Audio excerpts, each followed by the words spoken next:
Hi, my name is David Ashman and I'm the Preservation Manager and Book Conservator here at Auckland Libraries. Myself and my team are responsible for the care of the heritage collections that are held at Auckland Libraries.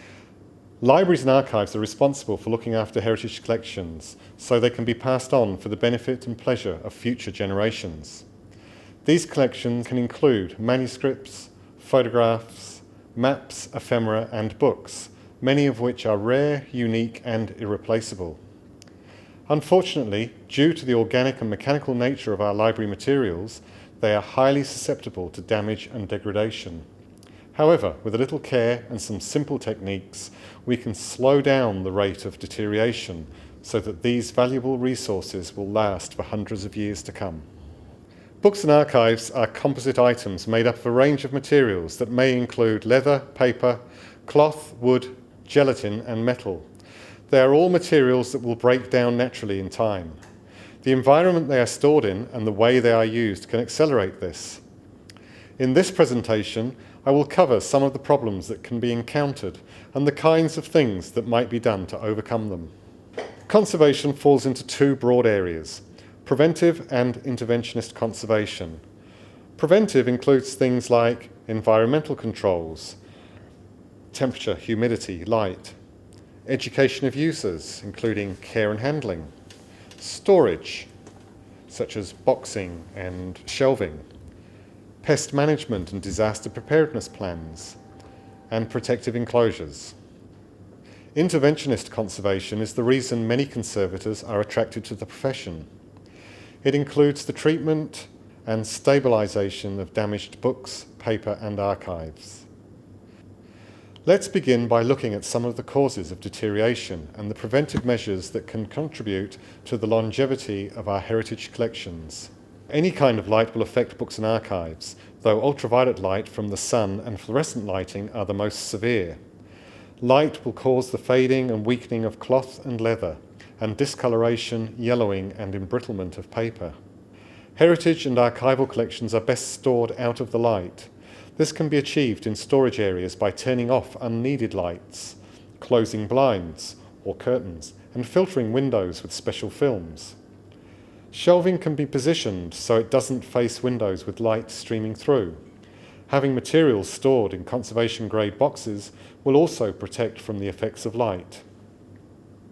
As in any chemical reaction, an increase in heat will speed up the deterioration process. Books, paper and photographic materials will benefit from being stored in cool conditions and away from heaters or areas that warm up in the sun. Warm, damp conditions are particularly prone to mould growth. Mould spores are always present in the atmosphere and only need the right conditions to bloom. Relative humidity should be stable at around 50 to 55%. When above 70%, there is a risk of mould growing that can spread fast and cause irreparable damage. Pay particular attention to hidden or out-of-the-way spaces where the air is static, creating microclimates ideal for localised mould colonies. Shelving is best positioned away from walls that are adjacent to damp areas, such as a kitchen or a washroom. The use of dehumidifiers and fans can be a temporary solution for improving air circulation and reducing relative humidity. On discovery of an outbreak of mould, confine the affected material by wrapping and then isolating away from the collections before contacting a conservator. Damp conditions are also more hospitable to the kinds of insects that will devour the starches and glues in books, paper and photographs. Food and drink around heritage collections can cause a mess and attract vermin such as mice and insects. Mice and rats will shred pages for nesting. Silverfish can deface and literally eat the words off the page of a book, and borer will tunnel their way through the fattest of volumes. Keep an eye out for signs of pest activity so that appropriate action can be taken to get rid of them. It is better to make the storage areas impenetrable or conditions inhospitable for insects than to treat with chemicals that can be damaging to books as well as human health. To reduce the risk of pests affecting the heritage collections, ensure that drink and food is consumed only in designated areas that are kept clean and tidy. Food scraps and wrappers should not be placed in bins close to collections, and bins should be emptied at the end of each day. Dirt and dust is an abrasive that can have the effect of sandpaper when rubbing up against books and archives. It will also attract moisture, causing localized mold growth, and act as a catalyst for harmful chemical activity. When maintenance work is carried out that may create dust around collections, make sure that appropriate precautions are taken to mitigate the risk. Over time, dust will build up, even in the most controlled of environments. Loose dust can be removed by cleaning with a soft brush. Hold the book tightly shut and brush away from the spine to avoid forcing the dirt and dust into the pages. It is preferable to use a vacuum cleaner, specially designed or adapted for this kind of treatment. Speak to a conservator about this if you are looking at a large-scale cleaning project for a heritage collection. Handling books and archives is another potential source of damage that can be minimised. Ensuring hands are washed and dried beforehand will prevent dirt, oils and perspiration being transferred to surfaces. Avoid the use of hand or barrier creams when using original collection materials, as these can easily mark and damage porous materials such as paper and leather. Wearing white cotton gloves will lessen the possibility of leaving fingerprints and soiling vulnerable material. However, the gloves require regular changing and should be laundered using a chlorine and additive-free detergent. Double rinsing is also advisable. The downside of wearing gloves is it may reduce manual dexterity. In particular, this can be an issue when looking at very fragile material. In these circumstances, it is best not to wear gloves and ensure hands are clean and dry. A simple solution to this could be my fingerless glove method, a destructive technique that allows a level of sensitivity whilst keeping the hands covered. And remember that changing gloves and regular hand washing will still be necessary. If you need to take notes whilst in close proximity to original material, using a soft pencil such as a 2B is preferable, as this can be easily removed in the event of accidental marking. Never use pens or markers around heritage materials. Paper fingers are simple and easy to create, that allows careful turning of pages without direct contact. Be aware of buttons, pendants or lanyards and jewellery such as rings and brooches that can damage fragile and soft materials. Books shelved badly put a strain on the bindings. As you can see in these pictures, books leaning on their sides become misshapen and the joints and sewing will be strained, causing weakening and splits. Heavy bindings stored on their foredge or upright on the tail will cause the structure to collapse and weaken the sewing. For standard-sized books, shelve upright with a matching sized bookend to support them from sliding to an angle. They are best supported if firmly held against adjacent books. Make sure there is space behind the books and the shelves for air to circulate. In addition, keep an eye out for signs of mould, insects and vermin. Very large or heavy books are best stored horizontally. If shelved upright, extra strain is exerted on the spine, resulting in damage to the sewing structure and joints. Set the bottom shelf position at least 150 millimeters above the floor, to reduce the risk of damage when cleaning floors and in the event of a flood. See how this book is being removed from the shelf. The head cap is being ripped off, and serious damage can be inflicted by trying to prise it out by grasping along the edge of the spine. To avoid this kind of damage, I recommend following these methods for removing books from shelves. If there is enough room, reach over the top and pull the binding forward with your finger on the foredge. Then get a firm grip on the sides of the boards along the spine edge and remove carefully. Remember to readjust the remaining books so they are not leaning at an angle. If there isn't enough room to reach over the top, you can push the books either side of the one that needs to be removed and get a firm grip on the sides of the boards along the spine edge. And again, remember to readjust the books so they are not leaning at an angle. Alternatively, you can use a dummy book to replace the one that has been removed. Large and oversized items may require two people to handle them for the safety of the item and the handlers. Always carry large volumes by supporting the spine and use a trolley for transporting. Maps and plans can be unwieldy items to handle. Always support them on a rigid support and use a trolley to transport around the building. Special trolleys such as this one can be useful for transporting very large and oversized maps. Having a clean and prepared space is good practice for receiving material when taken from the shelves. An untidy work area may harbour hidden hazards such as open pens and objects that can cause damage. Keep books piled no more than 3 high to avoid the risk of them tumbling over, and ensure that larger books are not piled on top of smaller ones, and that books with bosses or metal work on them are not on top of each other. For large, oversized maps and documents, soft weights can be used to hold open. Don't force unrolled if very tight and brittle. Refer to a conservator for advice on flattening. Photocopying tight bindings or precious books on a flatbed copier or scanner will strain the spine and cause the joints to split. Always seek the advice of a conservator or other experienced staff member before copying or scanning any heritage library materials. One option for tightly bound books is to photograph the required pages with the book supported at a comfortable angle and then print it out. This procedure needs to be undertaken with care, as the safety of the material being photographed is paramount. Book supports are also a way of ensuring that tightly bound books and albums do not suffer undue strain when used by researchers or readers.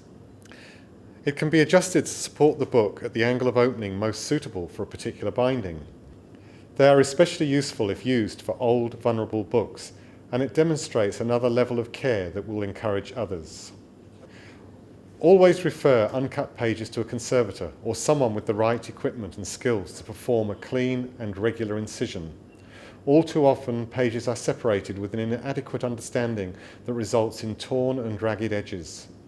I have seen dog ears, bus tickets, spectacles and pencils all used as bookmarks.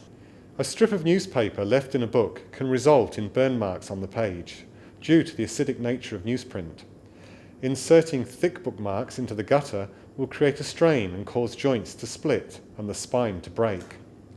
Post-it notes are particularly insidious, as they can leave behind an invisible residue of adhesive that will attract dirt and dust and may cause pages to stick together. To mark a place, always use a strip of acid-free paper or tissue. That way, if it is left behind, even for a few hundred years, it won't result in damage to the material it is in contact with. Containing a book inside a protective enclosure can be an appropriate alternative to repair. It will protect against further damage, protect from light. It ensures safe handling.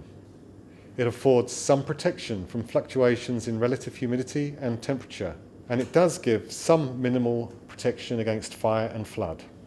Home repairs using glues such as PVA and pressure-sensitive tapes, including sellotape and magic tape, are harmful due to acidity and irreversibility. I see a lot of material that has been repaired in this way that makes conservation more complicated, as the original repairs must be removed before treatment can begin. Magnetic or self-adhesive albums, popular in the 1970s and beyond, can cause permanent damage to the photographs contained within. It is best not to use them at all, and if possible, remove photographs that are held in these kinds of albums. If they are too firmly stuck to easily remove, discuss options with a conservator. Photographs can be stored in archival quality albums made from materials that have passed the photoactivity test. Check with specialist conservation suppliers or a conservator. Increasingly, modern materials are finding their way into our heritage collections. Optical discs, such as DVDs and CDs, should be handled by the outer edge. Do not touch the surface of the disc. Flexing and bending discs can cause them to crack or delaminate. Do not write or mark in the data area of the disc. This is the area that the laser reads. Write on the clear hub area of the disc, or preferably on the packaging that contains the disc. If an optical disc becomes dusty, dirty or fingerprinted, it may be possible to clean it before permanent damage occurs. Take great care. Gently remove loose dust using a non-abrasive photographic lens tissue or very soft brush. Modern digital images, when printed out, should be treated in the same way as other paper-based materials. When properly stored, dye-based inkjet and dye diffusion prints have stability comparable to that of traditional photographic prints. Restoration and rebinding may get a book back into working condition. However, if non-archival materials such as PVA glues and acidic spine linings have been used, this will contribute to its deterioration rather than long-term preservation. The integrity of a book is affected if end papers are replaced or pages trimmed, and if a book is rebound rather than the original conserved. This can result in the loss of important artefactual or historical detail. For more information, see the New Zealand Conservators of Cultural Materials Code of Ethics at this website. An essential part of preventive conservation is having a disaster preparedness plan. To be effective, the plan should be kept simple. A disaster is a stressful event, and having a complicated plan will only add to the stress. A disaster plan should include a simple action tree with a single point of contact, trained teams and their contact details, first response materials, equipment and supplies. All staff within the organisation needs to know what their role is and how to respond. A detailed written manual which contains logistical information such as priorities and contact details. Relationships with suppliers and professionals. Staff publicity and awareness raising among all staff, and ongoing training and evaluation. It is crucial that whoever discovers the disaster recognises it as such and knows how to respond. Having well-meaning staff undertake salvage without proper training can result in unnecessary damage.